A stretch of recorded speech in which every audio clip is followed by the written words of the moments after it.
She saw me. You want to go around and say who's here, just for the record? Yeah, Fred Gallagher. Tish Gallagher, Good morning, Levon. Gail Sight, Alice Riel, Mike Marinelli. Andrew Taylor. Chris Rogers with AECom. Hi, Chris. Thank you for being here. Really appreciate it for you stepping in like this. Thank you. We didn't get the minutes from the last meeting, so I think that we should not approve them. Just to Good get idea. all right, so we'll wait till next month to get those and hopefully remember what happened at the meeting. Anyway, Gail, you want to introduce Chris and what it's all about? Sure. So Chris Rogers is here from AECom. He's the City of Newcastle planner. And worked with Dave Athey. And has been working to try to pull together information on the studies that were presented to us really early on, the elevation studies that the city had gotten funding from FEMA that we heard about in the very beginning. And so Chris has been working with Brian, right, from AECom and others, other engineers, to try to find out where the studies stand and where the data is and what the next steps would be. So he agreed to come tonight and fill us all in. Okay. You're So on. a couple caveats. I'm a planner. I'm not a professional engineer. Nor am I a certified floodplain manager. That's what Dave Athey was. And that's the type of expertise that drive these types of studies. Having said that, we have a PE and a CFM on board that's been assisting us in trying to articulate where we are in the process, understanding the studies that are coming to us. So just to back up a little bit, there's two studies going on right now and being done by different consultants. Our role is to act as the sort of coordinator for those two studies and bring them all together. Because the previous study that I think Gail was alluding to, the vulnerability assessment and adaptation plan from 2018, and the assessment of dike alternatives and structured floodproofing measures from 2019, both came to the conclusion that both of these studies use planning level data to make assessments. And both studies came to the conclusion that we needed more specific information regarding various aspects of these studies in order to make a more informed judgment on the benefits of flood mitigation measures for the city, namely, comparing, raising the dikes, doing a cost benefit analysis of raising the dikes versus floodproofing individual structures. So the first study from 2018, vulnerability assessment and adaptation plan, identified at a planning level what structures based on planning level topography. When you say planning level, you're talking about instead of engineering level, is that correct? Or- Instead of site specific, like GIS, geographic information system. So Oh, you can use tabletop topography I see. from a host of sources, Mhm, but it doesn't equal survey topography. right, If you go out in the field and determine an elevation, that's sealed by a surveyor, that's the elevation above sea level. That first study used planning level topography, USGS topo. okay, It's not bad for planning level, but the study determined in order to best for the purposes of the cost benefit analysis, they needed better information. The same with the second study when it came to, so that study, sorry, I didn't finish that thought. That first study estimated how many structures would be impacted by a 100-year storm Mhm. based on planning level topography. And it reached a conclusion, but it also said, this is just planning level. It would be better if we actually knew the elevations of these different structures. And that's what one of the studies efforts that just concluded now is that McBride and Ziegler, a surveyor, went out and surveyed the finished first floor of the structures that were identified in that study as potentially impacted by the 100-year storm and the 100-year storm plus a 2-foot rise in sea level elevation, the 2050 scenario. Mhm. So that study said we think that these structures will be impacted based on this planning level analysis. McBride and Ziegler went out and actually surveyed. And there's about 625 of those structures that were potentially impacted by a 100-year storm and a 100-year storm plus 2 feet. And plus structures that are impacted by daily tides. There's about 625 of those. Mhm. McBride and Ziegler went out and obtained the actual first floor elevations of 615 of them. There was 10 of them for different reasons. That's an incredible amount of work that they were able to accomplish. So we have the actual first floor elevation and the elevation of the lowest adjacent grade, or the adjacent grade. I have to look at the spreadsheet of those structures. And when I say adjacent grade, that is the ground level next to the house. The first floor elevation is important because that's what flood insurance is based on.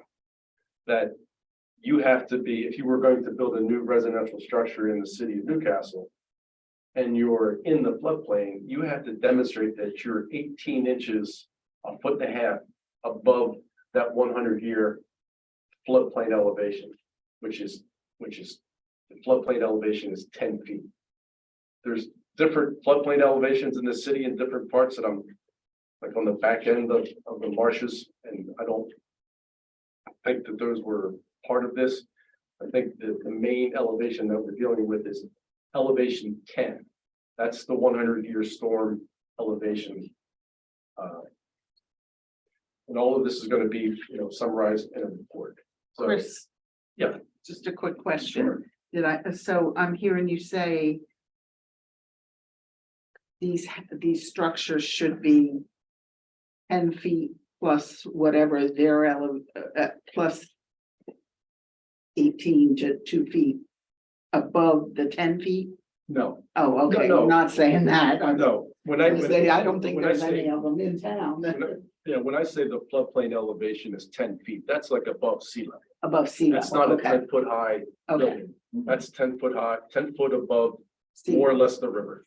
So Right. Jason, the grade, say that's 6, that would only be 4 then, is that what you're saying? Extra, If the adjacent grade of the yard, let's say, is 6 feet, and the structure is the first floor, finished first floor is 4 feet above Mhm. the ground, then yes, that's 10 feet. Mhm. But in order to be, if you were building a new structure, you would have to be at elevation 11 and a half right, in order to, freeboard, is that what they it's call called it? freeboard. It's the amount of, it's just a general term, but Yeah. the city's floodplain regulations require 18 inches of freeboard. The model regulations for FEMA is 12 inches, but you get more credit in your CRS program. You get more points if you do more. So I think the city, I'm not a floodplain manager, but I know that you get more points. And that helps citizens on their flood insurance, the more points you have in the CRS program. So we now know the actual, and it's the finished first floor. So we know the finished first floor elevation of 620 structures.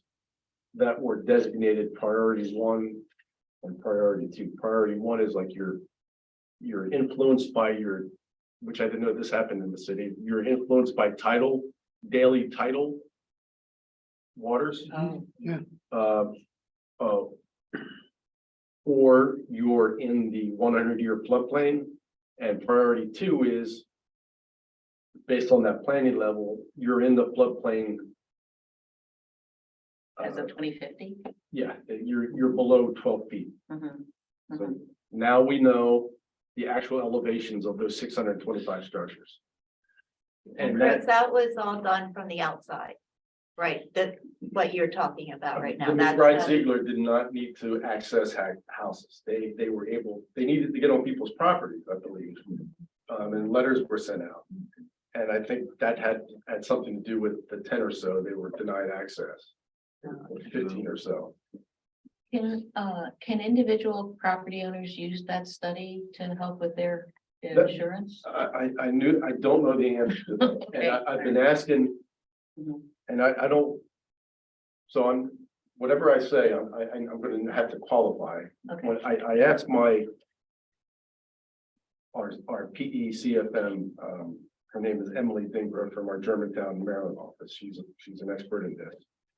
And she knows of cases where you can ask for map amendments from FEMA.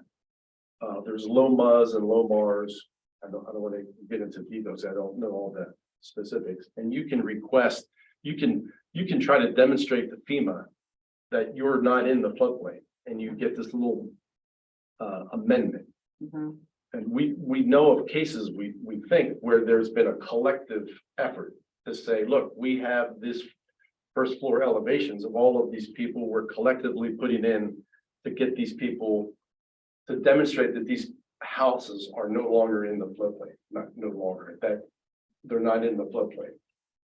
And I figured that would be coming up, and that may be a good, I know you're having a workshop, and I will get off a tangent, but that may be something that we would need to have an answer to right, for That would be citizens. yeah, And there's, I know in talking to Jeff, I know there's some privacy issues regarding insurance and whether you're in the floodplain or not, so we're gonna have to be cognizant of certain. you have to be more generic, is that what you're saying? I'm not sure, just when I was talking to Jeff, he said he's not allowed to state certain things about people having insurance or not having insurance. I don't know. Okay. But when you were talking in regards to insurance, and since I've been on it last month or so, I called my insurance company to inquire about flood insurance on my property. Mhm. And they gave you a zone and, things they throw the phone, which I really didn't understand, but anyway, they do. But he said it would be $681 a year for my property for flood insurance. And you are. When I went to Jeff's office and he printed me off that map, he said I wasn't, That you were not. that I was not in the flood zone. That's what he said, but I was just inquiring, and this is the quote that they gave me, and that's why I was wondering what you was just saying, would this help with the residential? My backyard is in the flood zone. I pay $1,200 a year for my Mhm. house, and it's not, it's not a mansion by any means. Mhm. So maybe you're not in the floodplain and that's what it costs. I don't Maybe know. so. I'm just using this as an example so I can better understand. So you said your yard, but your home is in the floodplain? My property, Your property? is see, in my house is here. My property goes this way and the floodplain goes right here. So So, I'm in the floodplain. We would, now there is, so just to give you some idea of how the regulations work, I'm more familiar with new development. I'm not as familiar with implementing floodplain regulations and interpreting things on existing Mhm. dwellings. But if you were to build a new house in the floodplain, you would have to demonstrate that the finished first floor is 18 inches above the floodplain elevation. Right. And once the house is completed, you know, you have to prove it with your plot plan, you have to show it on the plan. But more so, once it's completed, you have to have a surveyor go out and actually survey the first floor. So, after it's completed. And certify that the first floor is in fact 18 inches. In your case, above, and that information is available. And it proves to FEMA that this particular house is consistent with the floodplain regulation. First, was that study, McBride did available to the public? Not yet, not yet. And I know, I have to check about.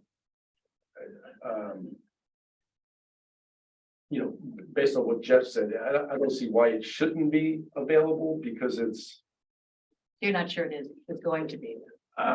it should be, but I just have to check and we need to put a, you know, a finer touch to it and put it in the perspective of the other study that's underway, because they're both meant to be combined for this cost What's benefit. the other study?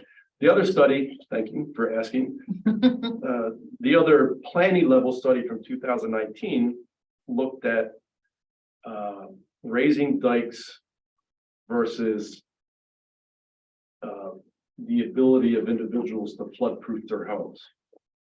And in order to flood-proof your home, there's different ways that you can do it. You can dry flood-proof or wet flood-proof. And in general, dry floodproofing means that you are keeping the water out. That you are, that the house is at a certain elevation and if the flood rises, the water is not going to get into your house. And you do that by having, you know, doors and or windows that can be shut tight that don't let the water in, but you can only do that so much. The other method of floodproofing is having the water go through vents. And that, obviously, that's not a finished, the water is not going through a finished room. You know, you consider, when you see like the parking lot, well, that's a bad example because it's, but if you see, homes along a river or along a beach, you see that the first floor is just a garage, or if there is anything down there, it maybe has some vents that allows the flood water to go through. So that they made based on planning level, again, planning level information, and in this case, it was tax assessment data, publicly available tax assessment data about the structures. You mean whether they had a basement or? Whether they had a basement, whether they had Crawl space, windows, something and like I don't really understand how they did it. Mhm. But using assessment data, they estimated how many homes could be floodproofed and the cost of that. And then that, I think the idea is then to use that and compare that to cost of the dikes. So the other study went out, the same 625, McBride Ziegler got the same spreadsheet, the other firm is Tetra Tech. Mhm. I'm dealing with Layla, she's on Hack, I believe, she represents Haroon? Hack. Yeah, Mhm. So Tetra Tech got the same list of properties, and they went out and they observed the homes. They asked for access to the homes. And they were, that data is incomplete. I'm still waiting for Layla to finish the spreadsheet. And it has where they were able to obtain the data, it has information about the structure that will help us determine if it could be floodproof or not. And then I'm not quite sure how, because I'm not an expert in this. That information gets put into the HAZUS model, so we can do a better cost benefit analysis of the HAZUS model looks at if you put a flood protection measure in, that has a certain cost. If that's not put in, what's the damage of a flood if that's not put in? Mhm. And you compare those two and you determine if the savings of the having put in the flood protection measure is worth the cost of putting in the flood Right. measure itself. I'm not quite sure how the flood proofing fits into all of that. Mhm. I'm sorry, I don't have, Mhm. we haven't had a chance to look at Tetra Tech's data because it's not complete yet. And so those are the two things that are underway. McBride Ziegler's effort is complete. Tetra Tech's effort is nearly complete.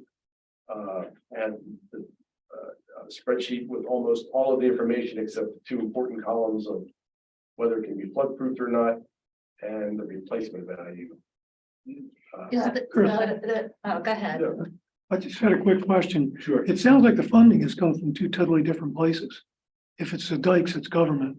If it's your house, it's individual. And That's a strange thing to compare. you're spot on. That was my first question that I had about doing a cost benefit analysis of an individual investment versus a government investment. It's not, and I'll have better answers. It doesn't, that's not a typical. I've done dozens of infrastructure alternatives analysis, and you usually have to be on the same playing field. Right. So I don't understand how one could compare the collected cost of individuals paying for something Mhm. versus the, Basically a government. a capital improvement project. Mhm. Uh, I'm probably gonna say too much, but it may be, that if it can be flood proofed, you take it out of the equation. Because you assume that the individual has the ability to meet, to protect themselves. If it can't be flood proofed, then it gets put back into the equation of damages. You assume that it gets damaged in a flood because part of Tetra Tech's deliverable is the replacement cost of the home that they looked at. And it's a, Right, but you recognize not everybody's gonna do it. I mean, it can be done, but yeah, so I know it's not gonna happen with everybody. I'm coming to you with questions that I still have, so I Okay. apologize, but I'm not quite sure that that's a great question or a Mhm. great observation. And I don't have a good answer for that. Okay. But I just know that the intent of these efforts is to, if remaining monies is available, is to put it into this hazards model to look at the benefit of, in our case, raising the dikes. To see if it's if it's cost beneficial, if you will. And my question was, I know no one came into my house, and it would, I would welcome them to come in. And I think you said you're in the floodplain, no one came. So I'm just wondering how many properties they actually accessed and if they consider themselves done. They can, I've asked these questions via email. What's still left is a narrative of their methodology. I said spreadsheet, so Tetra Tech still needs to provide a Word document narrative of their methodology, the days that they were out there. Do you know how many properties they were able to? I tried to ascertain that from the data, but I didn't want to try to take a guess until I see Layla's Word document where she's going to summarize how many structures were accessed, what structures were only observable from the outside. I'm not going to try to interpret their spreadsheet and give you that without giving them the benefit of explaining their own deliverable. Their contracts are directly with the city.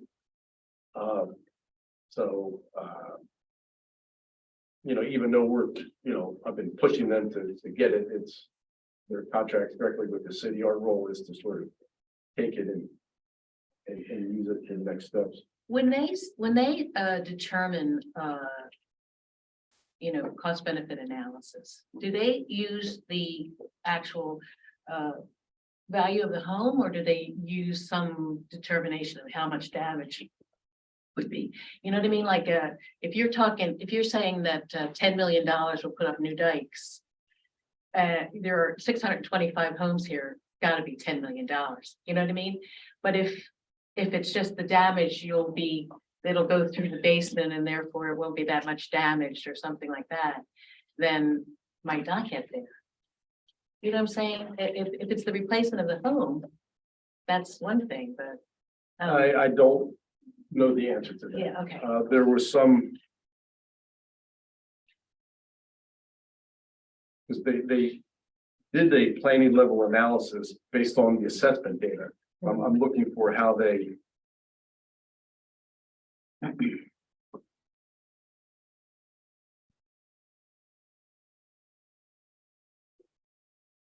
I'm looking to try to answer your question based on how they did it using the planning level. That's all right, Chris. Okay, You don't have to search for it right now. The information you have given us is fantastic. Does anybody else have any other questions? When is it going to be completed, do you think? well, I want to, I'm expecting Tetra Tech's data any day. And let's say, this week, then I have to get with my PE and CFM to see what would be involved if we want. Because I believe the intent was to run the HASS model with the more site-specific information. So we had a conference call with the grant coordinator yesterday. And the grant deliverable deadline as far as all of these things is like September 2023. But if we get Tetra Tech's data and there's money left in the budget, I would think that we might have the HASS model, I would say like a couple of months. Will they have a conclusion, like the cost of a flood, 100-year flood or whatever, it will be this amount? Will they have like a bottom line for it? So, we can compare that to the prices of any, provisions we do for like dikes and things. That's the intent. So they had done that before, but it was based on this planning level information. So the intent is it wise to spend money on, is it? And there's a more technical way of the way they do it, of the way they phrase it, but they do a cost benefit analysis, is we spend $10 million on the dike, is it only going to prevent $5 million in damages? Right, That's a decision point. Is it worth it? right. And the funding agencies need to know that in their decision-making process, as do, policymakers. So that's the whole intent of this. But I'm certainly not an expert in the HASS model to answer your question about why are we comparing individual investments to capital investments. To answer your question, what's considered damaged? Is it, what I see in Tetra Tech's deliverable is the square foot replacement cost of the home, is they owe us that. Right. And it's an order of magnitude cost. It's not a very it's not site specific to that dwelling. It's, it's another planning level cost, Oh, but uh-huh. it's based on better information than they had initially. Right. Well, nobody's gonna have it to precise until, Right. Until we actually have to deal with it, I guess. And this, Oh, go ahead. this doesn't take into account at all the historic nature of parts of. That's a good question, town. isn't it? I You know, mean, and how do you the courthouse, modify you have to do for the that? square footage for the Yeah. courthouse? I don't know. I think, this is like a model, but you have to have some Well, you have to have finesse in there, something, don't but- you think, at the a certain point, right? You gotta realize the historic nature of some of the stuff. But that may be a way to argue if the cost of one is Is- less, yeah. but not maybe significantly less, that Right. you're also losing, Exactly, you could potentially lose right, American history. yeah. And my question is, assuming we move forward with the PIFR, which I know we're gonna talk about. Would they use this data? I don't know. I don't know because they didn't really ask any of those questions. I think that might be the second level, you know, if you look at They it. did want cost benefit analysis at some point in the They process. mentioned it I at some thought, point, yeah, but it seems like you know, if we get approved, then it'll be at second level where they do the planning, you know, for what, you know, their alternative that they pick. And I'm sure that that'll come into it at that point, at least, that has to, because Anne Baldwin said that right here when she was here, so. So wasn't that deadline this, like, April 15th? No, the 23rd, Oh. 24th, 23rd or 24th. And well, let me talk about that right now, because since we mentioned it. I did email, and so you know about this, Chris, then. Are you familiar with it? Yes. I emailed Anne Baldwin the other day, asking her about the process. And I said, what would be the timeline for decision on whether the NRCS would go forward with the project after the PIFR comes in? Okay, I didn't know what was the next step. And will we get a copy of it? And she said, yes, we're gonna get a copy of it. She said, if the PIFR is favorable, now everybody knew what a PIFR is, a preliminary investigation of feasibility and eligibility. That's what they're doing right now to determine whether or not we are, whether it's feasible that we can protect the city, and also whether we are eligible under the requirements of the law. And she said if the PIFR is favorable, there should not be a long timeline. I believe there will be another formal request for a project from the sponsor, would be us. I mean, not us, but the city. And I don't think there would be any additional information needed. Maybe a couple of months, but I'm not sure the current backlog. So it sounds like actually the PIFR will say yes or no.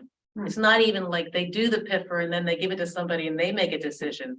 It sounds like if it's favorable, they'll come to a conclusion whether or not it's favorable. So we could know next week whether or not this money is going to come through, which would be spectacular. And I think, well, you're familiar with them, no, Chris, the different alternatives that were provided to us as a potential. I know I had it here, but yeah, okay, yeah, everybody here that should know that under the this preliminary investigation, they come up with 4 different alternatives, and one is you do nothing. The second one is you do what you think is you can manage. The third is you tear down everything in the flood zone. That's not going to happen. And the fourth is you do everything plus you do pumps that will take them any water that's coming down from drainage and pump it out into the river. So you don't have any internal flooding. So And of you course, elevate the dikes and add the pumps. yes, and the first Yeah. part is you elevate the dikes and you put in a new dike between Broad Dike and Gambacorta Dike Right. with a floodgate for the pier, so you could still use the pier and everything. But so, and then they would extend the dike, Buttonwood Dike farther down, connect it with the Broad Dike. And then also extend Gambacorta down to connect with the Army Creek and extend Army Creek a while too. So it would be really a whole protection there. And they're going to go, the proposal is to go to 13 feet, which would be what we need plus a little, which would be great, but this is going to depend on the eligibility. I think the feasibility, I believe, is pretty clear here, but the eligibility is the thing that's going to be a question, because you have to be 20% agricultural or rural. But when we first spoke to the people on the phone, they seemed to think that they could finesse it. The people are using different, requirements and different criteria. So I'm hopeful. But I'd say it's about 50-50 that we get this, but we will know probably next week, which will be fantastic. And it would be great to be able to announce that at the meeting on the 10th. So, We'll know that it's favorable. yes, Yeah. yes, we'll have, it won't be into the next, but at least we'll know that we got favorable. Yeah, so, yeah, and it shouldn't be too long after that they start the planning. And my guess is that the cost benefit analysis will be part of the planning process. Hopefully. I would think that the data that's been obtained, especially the first floor elevation data, that you're better able to determine what structures will actually be protected Right, based on actual elevations of those homes. right. So When Ann Baldwin was here, I think you mentioned, Gail, that we were doing this study, and she said, "Oh, that'll be great for for futures for the project." So I think that's going to be part of it. Does anybody have any question about those alternatives? By the way, because here I have it right here. Because they were sent to us, and then seemed like 20 minutes later we said yes, but I don't know. It would be nice to go with the fourth one, but they also gave us I don't know, you guys can't see this, but it's quite a project.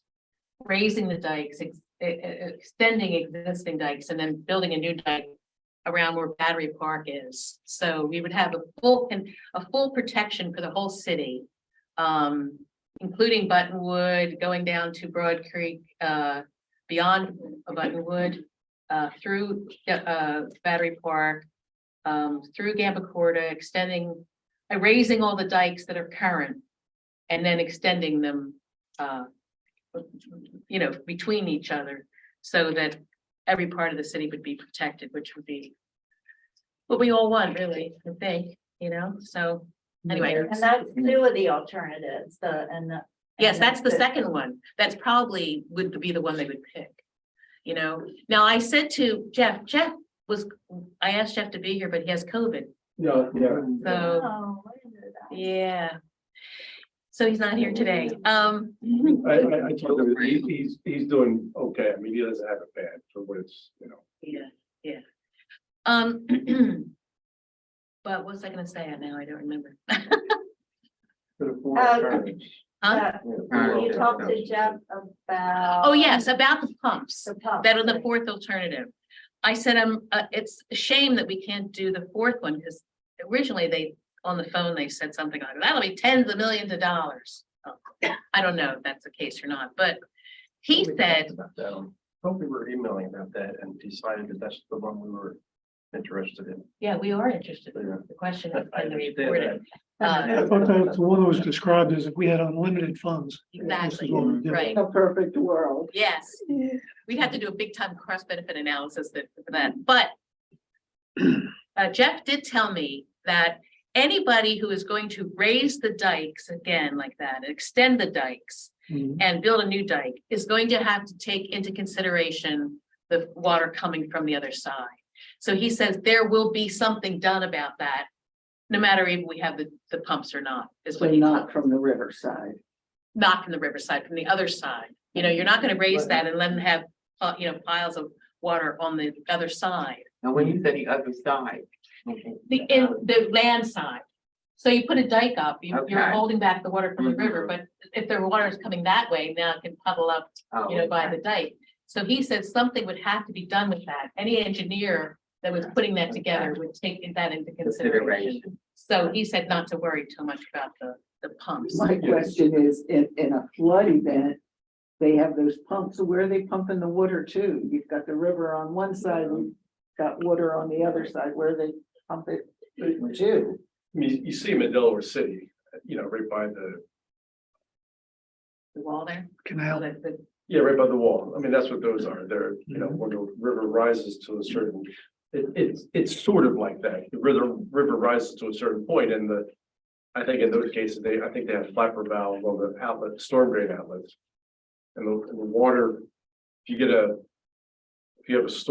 have an elevated river and you happen to have a micro storm in the city, a gusher, which we're getting more and more of, and the water can't get out the storm drain, the pumps are there to pump the water, Back.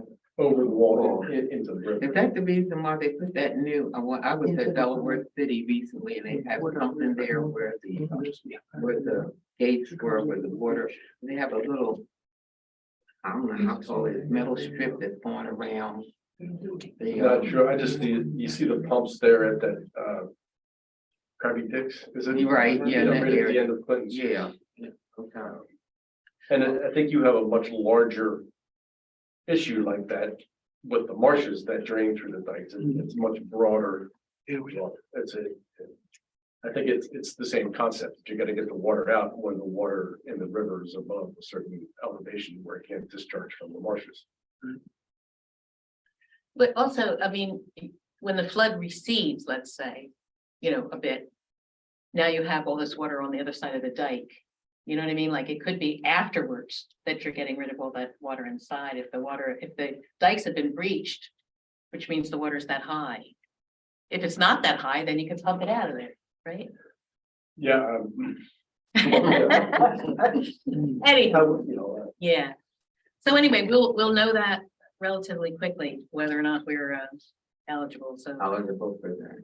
let's hope we are. Anyway, thank you, Chris. Appreciate it. If you want to stick around, that's Yeah. great. Okay. All right. So now let's talk about the community meeting. We have a number of things that we have to take care of, including Tish has some promotional items. Now, when I spoke to Bill Barthel, I said, do you guys use a printer? And he said, well, we could probably do it here at the office. So I don't know exactly how he does that, but to do yard signs and door hangers. So anyway, All right, and Alice asked me to come up with something yesterday. yeah, yes, I did. And you did, Tish, Yeah, you did. 3 tall buildings in a single bound, right? The yard signs, we know we want to keep that real simple. And just include the information, so you've already seen this, I guess it this way. But if you have any comments, if you'll scribble them on here. That would be useful, like, I don't know whether we need to include the address of the Newcastle Senior Center. Or. if Well, I we just put just- South Street when I said the senior center, but yeah, there you go. Well, this is what we passed That's- out at the candidate. Yeah, right, yeah. Yeah, and then I didn't know, or I probably would have worked on this before yesterday, but I didn't know whether we were going with both or just one, but whatever. So this is. Well, I was thinking we could do yard signs in every neighborhood, but Yeah. then those very specifically affected, we could put door hangers on, So this is what I came up with. Alice, I put in here, the following agencies will be in attendance and willing to answer questions, and I just have question marks because I don't know. We talked about different agencies. who would be- Danielle said she's bringing somebody from Denrick. Okay, you're gonna be there, Chris, right? Are you? I have to talk to Bill, but we certainly can be. Okay, So that's AECom. AECom, Goodwill, you're gonna be there, Tim, right? I'm trying to get somebody from FEMA, but they do not respond.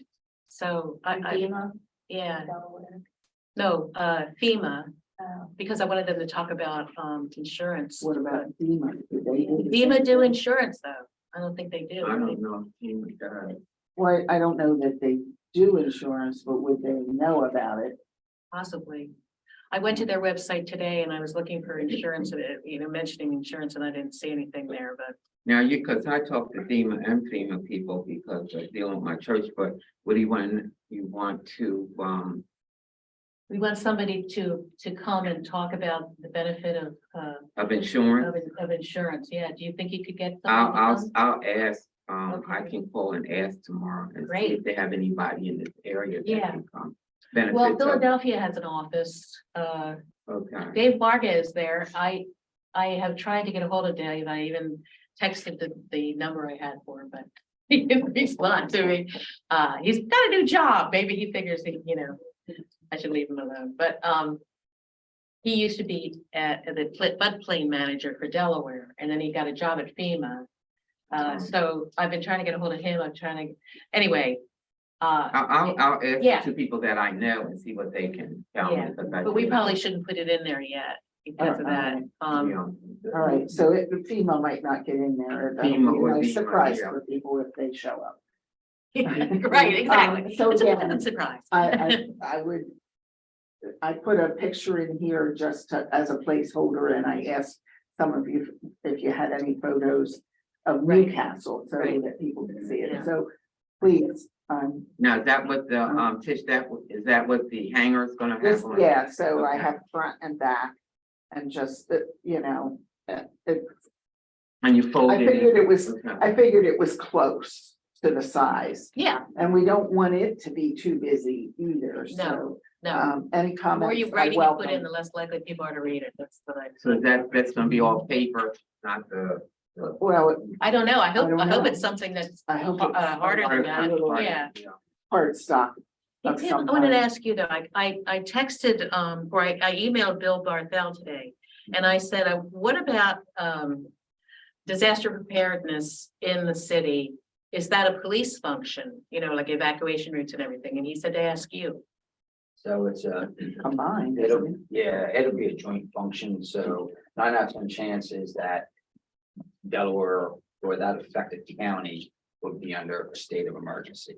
So with state of emergency, there is already allocated resources to that. So Hurricane Sandy, for example, the National Guard was in here. So they were actually stationed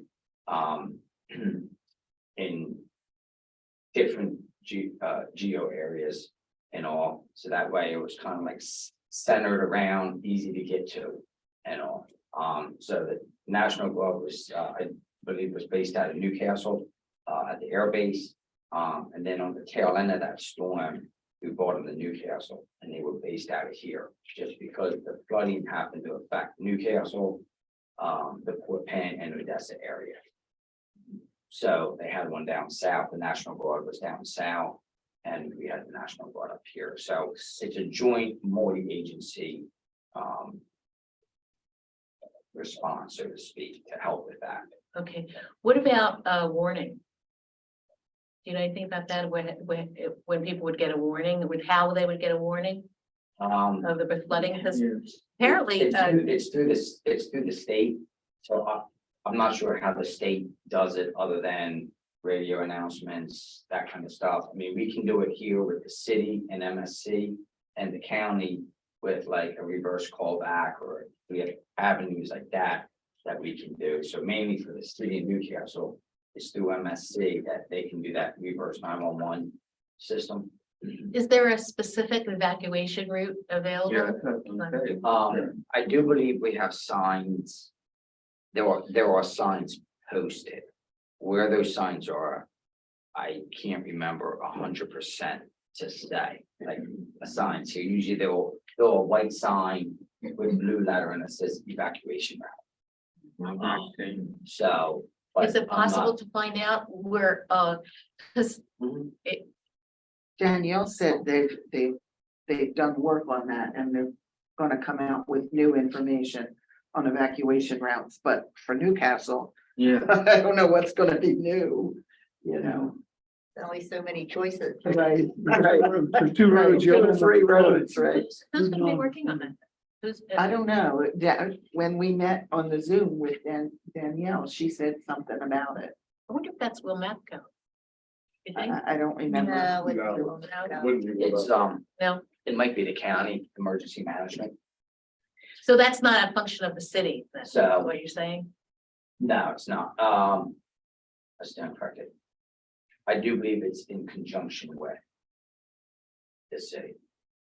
Who in the city? It would be through, Douglas Health. He said, ask you. Right, yeah, no, I understand, but in reference to the determining it and that kind of stuff, like, it's not up to the fire company to determine. It's based upon emergency management for the county, like, they come up with different.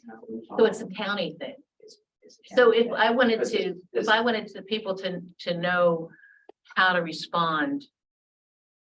Or that there is a plan to, for response to, because just as in our case, a lot of the flooding will be coming down the river, so we need some, we will have perhaps some warning, Yeah, some, huh? he opened the And- door. And so maybe it's not even just a storm, maybe it's a storm upriver, and so I'd like to be able to tell people that they're gonna be warned and they're gonna have a certain amount of time, or maybe not, maybe that's too much to ask, but what should they do? Where should they go? So if people get evacuated from Newcastle, William Penn is the open spot. It's large, they can break it up for medical, for animals. So they've done that before, they section it off, so Hurricane Sandy, they did the same thing. They opened up William Penn, because it was state of emergency, and they utilized William Penn for that. But for that's this area, That's for Newcastle. That's out, that's Newcastle, yes. Each area they have a certain spot that they open up. I don't know what all these spots are, but I do know William Penn is the spot. Would you be able to talk to that? I'll at the reach meeting? out to Dave Carpenter and try to get some better information. Okay, about so you could the evacuation route. see, when Danielle was talking, she said, well, maybe you should have a police, right? Is that the case? And she said, maybe you should have the police chief there to talk about, evacuations and things like that, but that's not a police function here apparently, no? I mean, it's conjunction, it's not gonna be the sole purpose to stand out. They might do it in a temporary type thing Mhm. until Del Dodge, gets there or something like that. Or the National Guard, like you said. But yeah, so initially it probably will be conjunction with the police, the fire company, the city of Newcastle. But long term, it will be the state of Delaware on shutting it down and that kind of stuff for Okay. a long term. So do you think you could speak to that at the meeting though? I mean, at that point, because Danielle was going to speak most of the time. And then we thought something local about evacuations and where you go and what kind of warning you might get, that kind of thing. I would be think you helpful. need to be cognizant of time though. Yeah. Is it gonna be, how many people are gonna be speaking? And how many people are gonna be providing Only- information? Only one person is going to be speaking so far. I mean, I'm going to introduce her and then she's going to speak for 40 minutes, she said. How many minutes? 40. So I saw maybe that's information that we've just been talking about, maybe at one of the tables. Aren't we gonna have Yeah, the first half hour, a few tables? Right, yes. and for afterwards, yeah. And for afterwards. Yes, I think it would be whoever good to have- To come up individually. and ask questions. Yeah, about it would be the good to have a handout, but I also think it would be good to say something at the meeting, rather than assume people can get it. I just think, because Danielle mentioned it also, as somebody who might be able to, should be able to I speak to. just worry that she'll go over her 40 minutes. And then, People get people are bored. gonna get They're antsy. gonna get bored after a period of time. They're only gonna hear so much and then they're gonna shut off and say, okay, you're talking too much. What is the hours for that meeting? It starts at 6:30, but 6:30 to 7 is going to be informal and refreshments, and people will be at the table. People from DenRec, and it would be nice to have one other person at least with a computer to help people see, that site that showed you put in your address. So Like what, that. it's not a flood plain. Yeah, right. So anybody want to do that?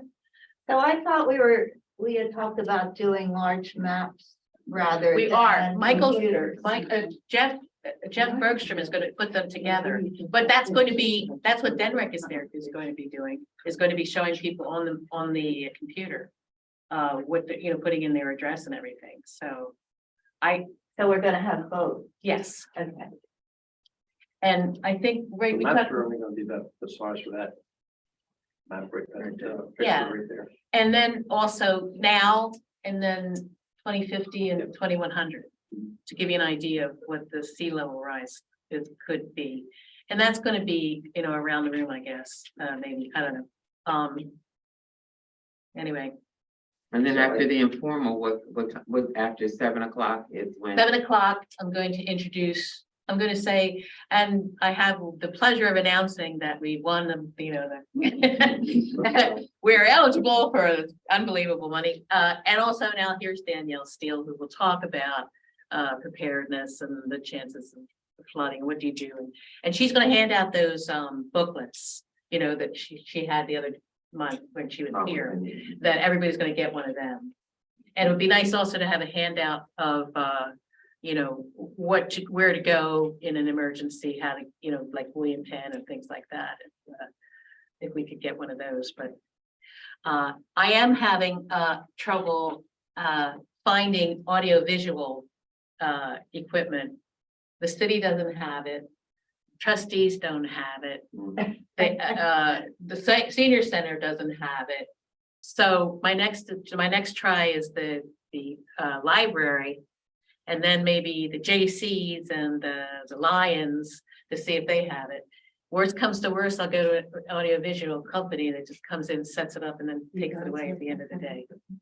They had it tonight at the library. Now I don't. Did know they? Good. Who brought it? Oh. For the governor. Oh, sure, the governor probably brought it. Oh, that's the Well, I governor. don't know. Well, that's the Or, I mean, or it could be at the library. Yeah, well, a couple people have suggested the library, so I'll go over there and talk to Julie and see about that, but we'll get it in any You're case. just asking for a projector that can project onto a screen, Yes, or best case of one of these. yes. I mean, we have projectors.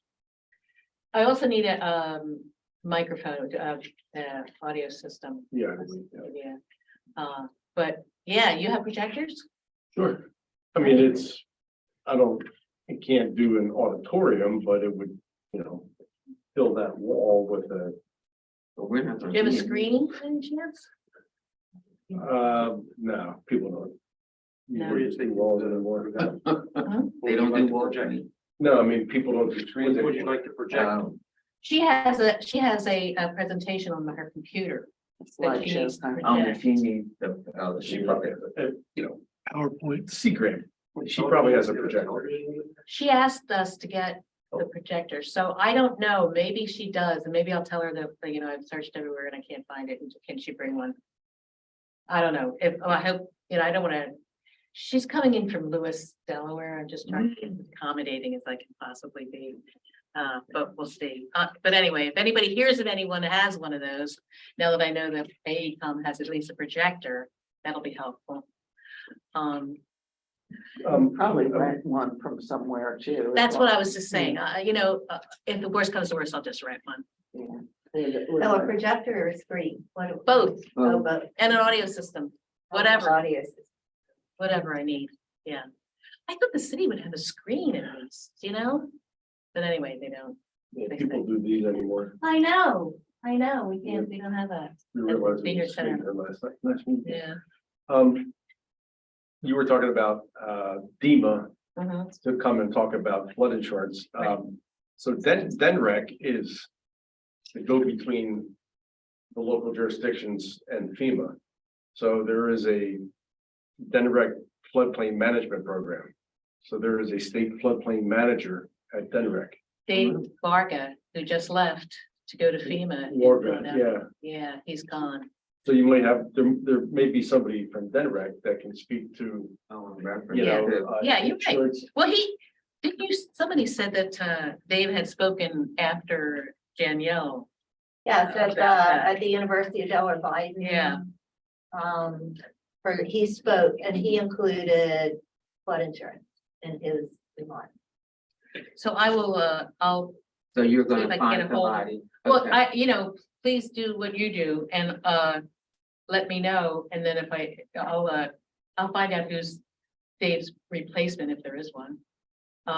Also, because it's good to know that person in any case. Yeah, I mean, there's a Delaware homeowners handbook to prepare for national. That's the one that's gonna be handed out by, Danielle. Yeah. So that, And what is AECom doing at their table?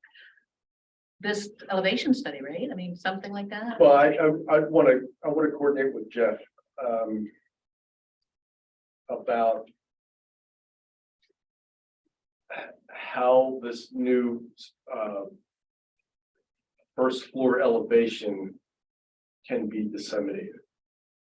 You know,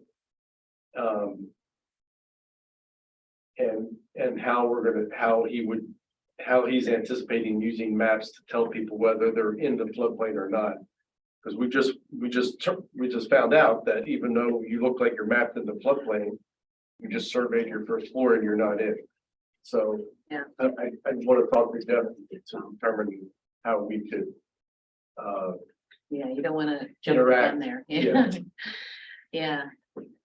Okay, well, here's the thing that I had a questions that I wanted to be able to ask for people to be able to ask and for us to have the answers.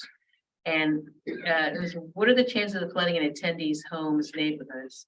Can flood damage be mitigated? What preparations should they make, if any? And that's part of that. That's what Danielle will be talking about. Will we have a warning of a flood? How much warning? And what are the evacuation routes? That's what I was talking to you about, Tim. So, and then should residents get flood insurance? How much will it cost? I know you can't do, you can't say, well, it'll cost $600 per year, but it'll give you some sense of what it is. And why would you buy? What does flood insurance do for you? And what is the city of Newcastle doing to mitigate the flood hazard? And that's going to be our talk about what we're doing, trying to find funding. And what is the county and state doing? Maybe I should ask somebody from the county to come in, like that John Geisling, although he's an engineer, but anyway, that's what I'm hoping to be able to answer people's questions about.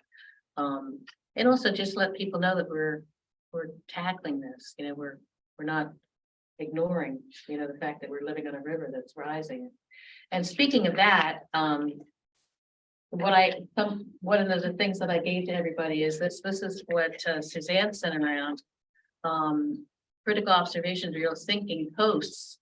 And this indicates that we live in an area that is as sinking as Charleston, South Carolina, which is, always in the newspapers as, in danger from, disappearing.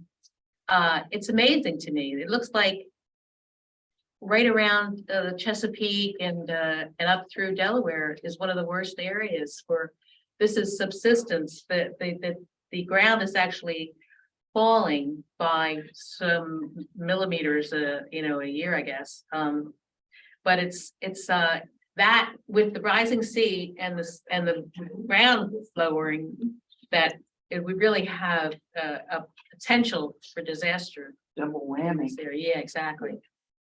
Anyway, okay. So we'll have to keep in touch. I know the Gallaghers are not going to be around, right? They won't be around, but I hope everybody else will be able to come to the meeting and. The May 10th meeting, Pardon me? the May 10th meeting. Yeah, and be able to help out, because they're gonna open up to us at 5:30, and I thought we'd just, put chairs and tables and people can relax, Alice, you might want to think about the way the room is set up is with the round tables, like you've seen, with the chairs. Sometimes they'll take those round tables down and, do more like auditorium style, which. Are there enough long tables? There seem to be quite a few over there on election day. There's several long tables, There's yeah. several, not enough like to make 3 big long, level. And then also have long tables for the Yeah. people who are, Yeah, no. no, okay. All right, yeah, then we'll just have chairs rather than. Well, the thing you have to think about is that you have to go in and take all those tables down. Somebody has to take all those tables down, roll them out of the way. Put all the chairs out, and then at the end, you have to put the tables back up and put the chairs Yes, back. no, those made very clear to me. I'm gonna Yeah, take a picture of everything, you know, exactly where it yeah, I'm is. sure it was. Yeah, You know, yeah. then we'll just be held Sure. up to How those many? Yes. on Saturday. With the tables. It seemed like for the candidates forum, there were a good number of people there. There were a good number of people there. And then I there would were- expect we'd have more than that. Do you? I don't think so. Yeah, And then so- you can always set up some rows of chairs along the side or in the Yeah, back. yeah, I think, well, personally, I think that's a better Okay. use of your time and energy because Do you expect over 100 people? Yeah, I think so, approximately 100. Okay, then, because the tables aren't there. there's 10 Well, to the 15 issue is tables. that there's 8 chairs around a table, but the issue is 4 people are facing the people, so if they turn around, then you have plenty of seating right around the tables, just everybody has to turn to face. And you can And we are probably gonna have- squeeze 10 at one of those. We are gonna have, tables. soft drinks and snacks, so, having a It'd be table would nice be to a good have a idea. table. Yeah. Yeah. Yeah, maybe we'll just My do- recommendation would be to Okay. keep the tables Well, up, might just be- because Yeah, a lot of work we taken there. had to take them down and put them up and Yeah. it's a mess. Yeah, okay. We just have a long table in the front For the for people. Danielle. and- Yeah. Right, and then you can have long tables in that back room Yes, yes. for any of the people who aren't presenting but are there to share information. Yeah. Okay. All right, well, we just need to get insurance and evacuations and audiovisual, that's all. Anyway, all right, we already talked about the PIFR. And now I want to tell you also that I was speaking to Kristen Thornton, who works for Denrec. You know Kristen? No. And she we had a long talk about, various things, but I believe it was she that has got somebody here to this is a different thing, but to email me and say, how many fellows would you like working on your website? So I said, great, 2, I'll take 2. This is from the University of Delaware. So I'm still waiting to hear back, and maybe we won't have the people who volunteer to do it, but it could be that we're going to get a website created for us too, which would be just lovely.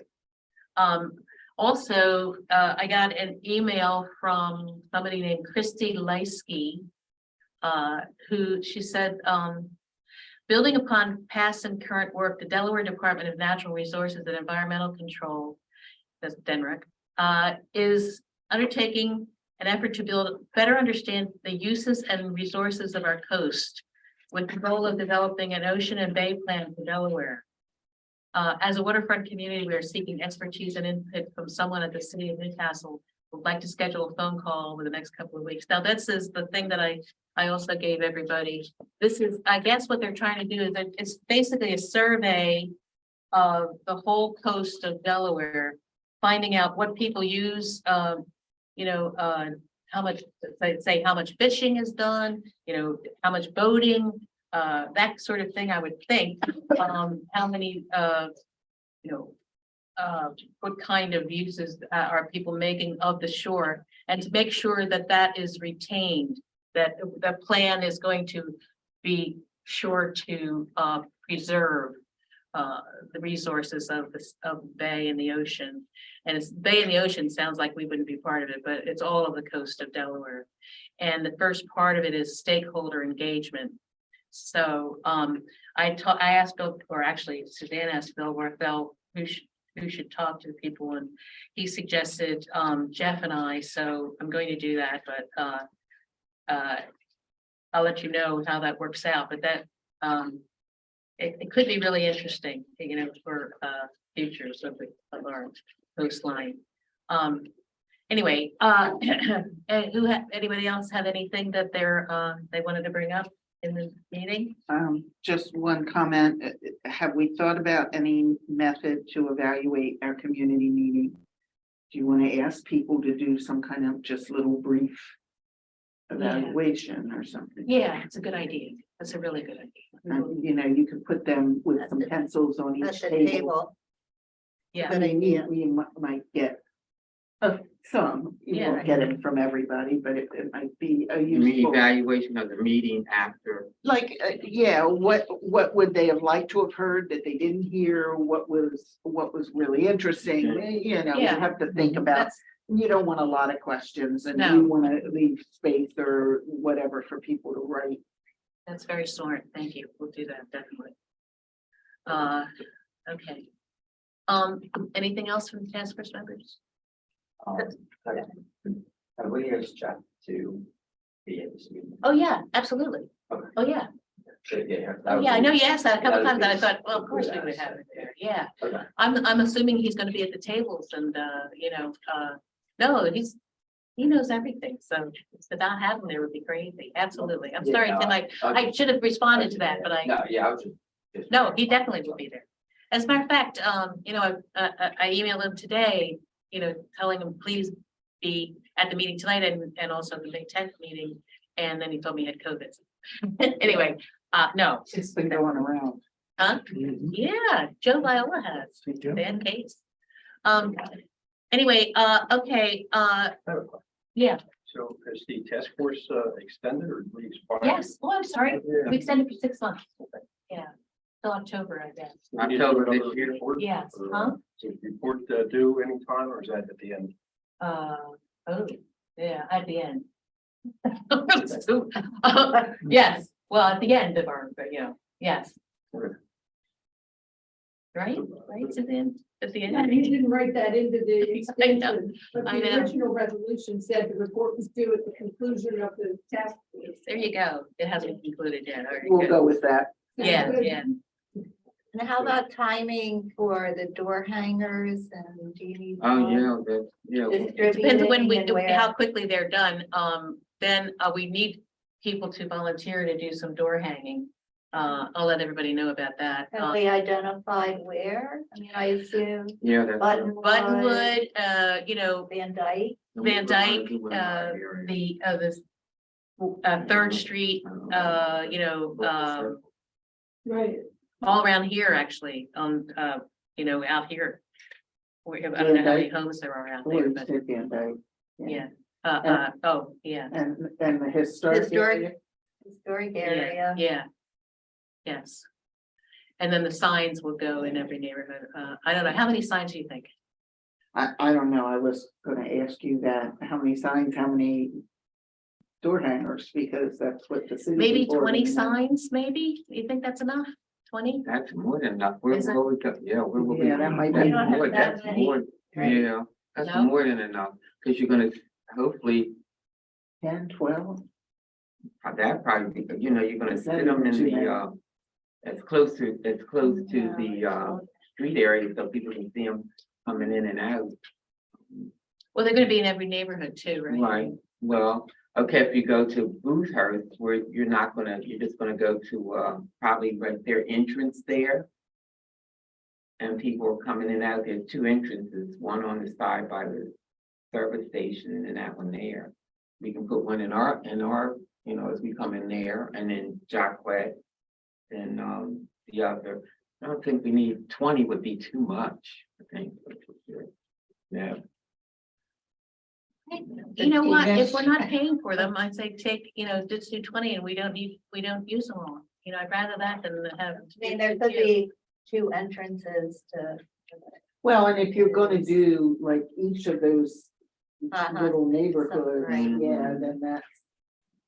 Okay. And then I was thinking, in my life, I've gone through blocks, hanging stuff. And they go so quickly. You wouldn't believe how many houses are on a block, so I was thinking at least 1,000. And I don't know if that that seems like too much, but I know they go really. I don't know. How many houses do you have in Newtown? 5,000. 620. That's people. Wait, 5,000 is the number of people. Oh, that's right. maybe we should ask, Yes, someone who MSC. just ran for. Yeah, really. MSC can tell you. how many. Door hangers? Yeah, I did. And I think I probably gave out about 2,000. But if you're gonna focus on the area for the door hangers, the places that are particularly vulnerable to flooding, Boothurst is not particularly vulnerable to No. flooding. No. So if we put the signs at the entrance to make them aware of it, but I don't think they have the sense of urgency about it that. That's right. No, but we weren't gonna do Boothurst. No, we're just gonna do the, Circle. Right. And the parts of Van Dyke on, what is it, Casimir Circle or Casimir Court, the low end, where they're surrounded by wetlands. Those are the people who need door, and then, of course, like Third Street, Second Street, and the Strand, the people who are the most vulnerable. That's what I understood you say, your plan. Yes, is for the exactly. door hangers. yeah, I have a list of the 650 or so. We have a list of. it's right in there. 625,000. 625. You know, and. Just looking at the McBride Ziegler data, you know, it turns out that some of them aren't in the floodplain based on the elevation of their first floors, but. There is a list of 625. You actually have the addresses? Yes. Oh, well, yeah. All right, let's do that then. Let's do So if you something. did those 625 and Yeah, then that's- maybe get 1,000 and spread But out. some of those 625 are public buildings. Yes, I know. Yes. Yes, I know, I know. So maybe 600. I think that's fine. I don't, I think we do at least 750 then. Let's compliment. So would we be able to get something in the weekly? And, Oh, yeah, but I actually wrote in my column this week about it. So, and what about the thing that goes out with the May 1st, MSC bills? MSC bill. if they were in the MSC bill this month, I believe. I didn't About Didn't this, see it. Kim asked me about it and I gave her the info.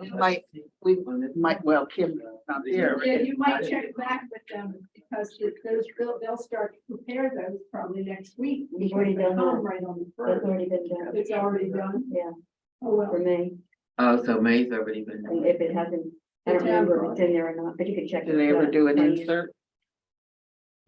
Well, Kim asked me for the town crier, for April. So I gave her that information, so I never- Hopefully I don't that handed off get it to really. someone. I don't Like remember seeing that automatic in the payment, April but- one.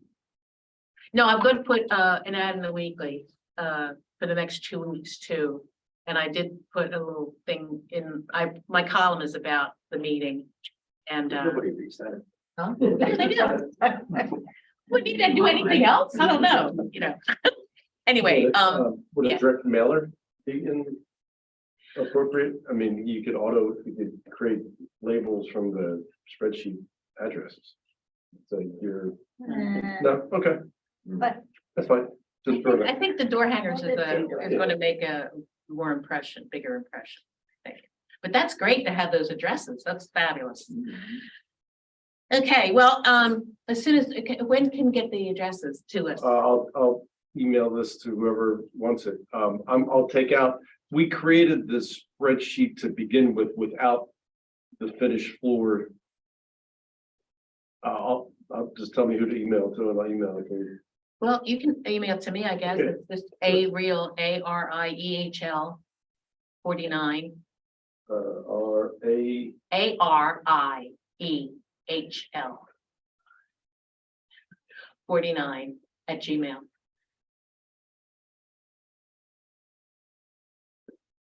Thank you, Chris, appreciate it. Okay, public comments? Any other comments?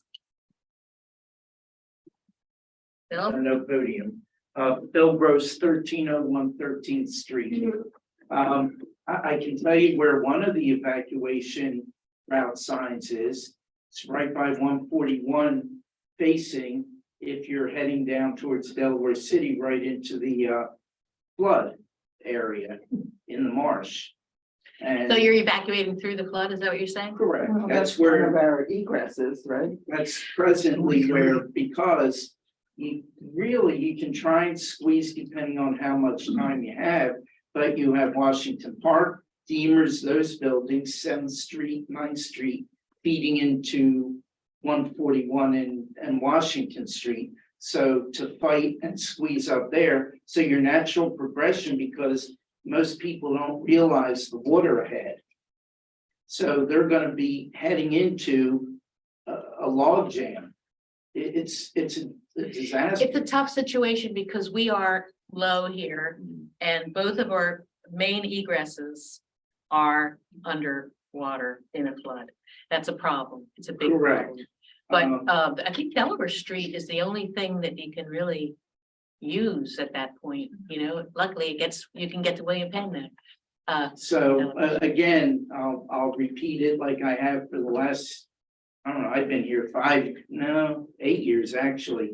That, okay, if none of the committees or commissions want to put any kind of stopping of continued construction, because there are 3 projects, not even counting Lucan's Drive, but locally that have about 600 units, which are about 2,000 more people that are going to be flowing into these areas. You've got to at least have some kind of force with developers for whatever you draw up as a necessary thing besides the height of the floodplain. There's just got to be something done, because so far, every meeting I've heard about evacuation route, I've heard about river rise, I've heard this, but there's been no solutions. This is the first time that I've heard connecting the dots as far as all the way from the floodgates all the way up to Buttonwood. So you're in the right direction, but like I saw on TV, FEMA had a project where they used coconut husks to shore up the shoreline. So far, again, I think there were 2 meetings that I took notes of. Natural grasses and other things should be and must be used to keep our shoreline at least at the current depth and protect it. Because without that, you've just increased the flooding from 10 years, 20 years, 50 years to 10 years. So again, those things have to be addressed. Yes, experts are going to do their thing, but anyway. Thank you, Bill. We understand your concern.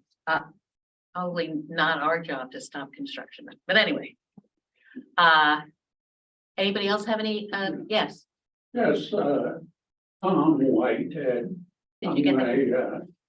If you just steer me in a little bit, maybe I can pass something on. I've been a licensed professional land surveyor since 1969 in Delaware. Jersey, almost that long. Pennsylvania, Maryland, I like that license land. Now, maybe Chris could answer the question. How many homes are the floor elevation 9 and below? Do you have that? You mentioned 600. I'll have the number based on the planning level study. I don't want to I mean, speak. just roughly. Give me a second. I'm gonna wander around here. try to get You have 3 minutes, so What, you have 3 minutes for 3 comment, minutes? yeah. That's ridiculous. I can pass something on and. That's ridiculous. Submit something, right?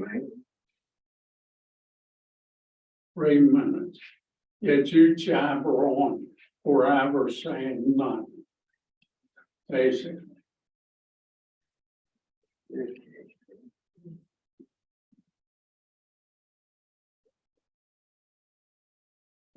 If you're in a floodplain, aren't you by definition under 9 feet?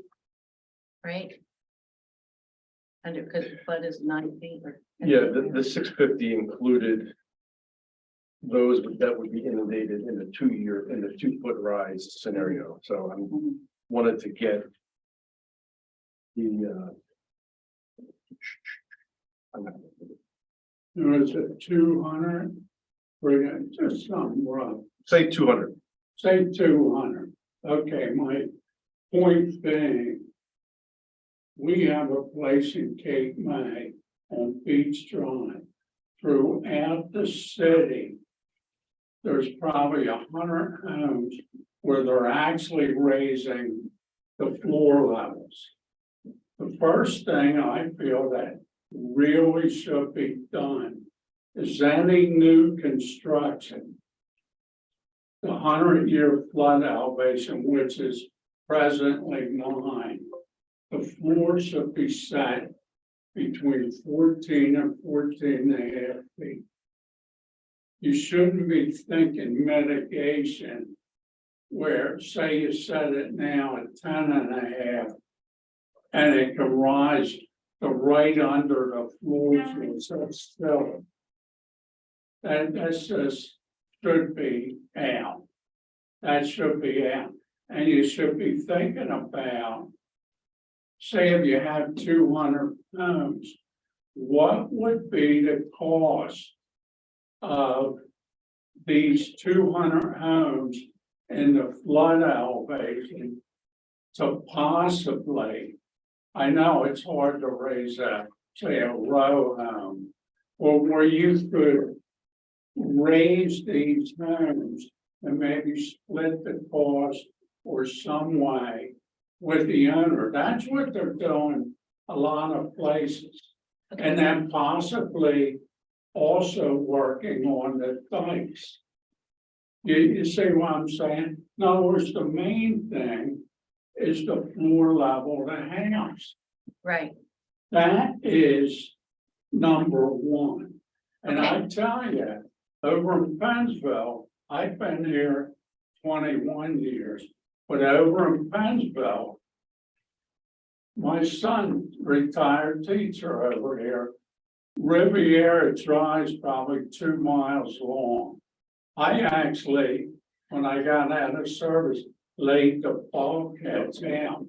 It was set at 9 and a half. The land below it in places, elevation 5 and 6. And they have these massive pumps where the water is pumped from the storm drains, et cetera, et cetera. And it does work. I mean, if you take a ride on Riviera Drive, you can see this. And I think there's a number of ways that you can go, and you shouldn't really be married to this idea of, oh, we'll raise the bulkhead. The homes are, in a lot of places, what really counts. In other words, who cares if you have water around your home? You do care, but you don't want your basement flooded or your crawl space. But I think this idea of mitigation should really, and in all fairness, women. all right, thank you very much for your comments. We have to do that because everybody's should be fair, it should be fair for everybody. Let me say just one thing and then I'll leave. In all fairness to Chris, I think you're really, nothing against him, he does a good job. You need an engineer here. Yes, we That's know what that, we they know that, do. but we just lost our engineer, that's the reason, we're waiting to get a new engineer. Yeah, All right, I think the discussion of agenda for next meeting, I think we should wait until we find out whether or not the PIFR is you know, we get it. what we get, Yeah. and then, we can decide whether or not we even have a meeting. The other agenda item for the next time you meet, whenever it would be to review. the Yeah, the community. evaluation Yeah, of. Yeah, right, yes, that's right. Adjust your. Yes, that's right, yeah. feelings about it. Okay, Right, right. and any follow-up communication that would be helpful. Yeah, that yeah. people Okay. might- That's right, we will do that. Okay, so that'll be, very soon after the meeting though, right? It's like the May 17th or 18th, something like that. I don't know. And if you do some kind of paper evaluation, I'm happy to help. You know, collate it and pull it together. Yeah. Just looking for the schedule here. It's actually the 16th. So it'll be a week later, so that'll be May. for next meeting, okay? So I think, yeah. Spreadsheet with the addresses, I can sort that out. Okay, Or anywhere, all right. Okay. how many people will need. And then we'll have by that time, you should have these, And- petitions. Sandra, I do want, do hope that you can talk to the pastor over there. Well, I have called him, he was on vacation, he did call me back, Mhm. and he's supposed to get, I think he said he would be back yesterday or today. But I have talked with him in reference to this, to get into this congregation, and I think, I'm sure Mr. and Mrs. Couch will, Yeah. or even Mr. Couch hangers around, Ms. Couch, look at. Okay. So we can get the, All right, yeah. information out, but I did talk to, it's, what's his name, everybody?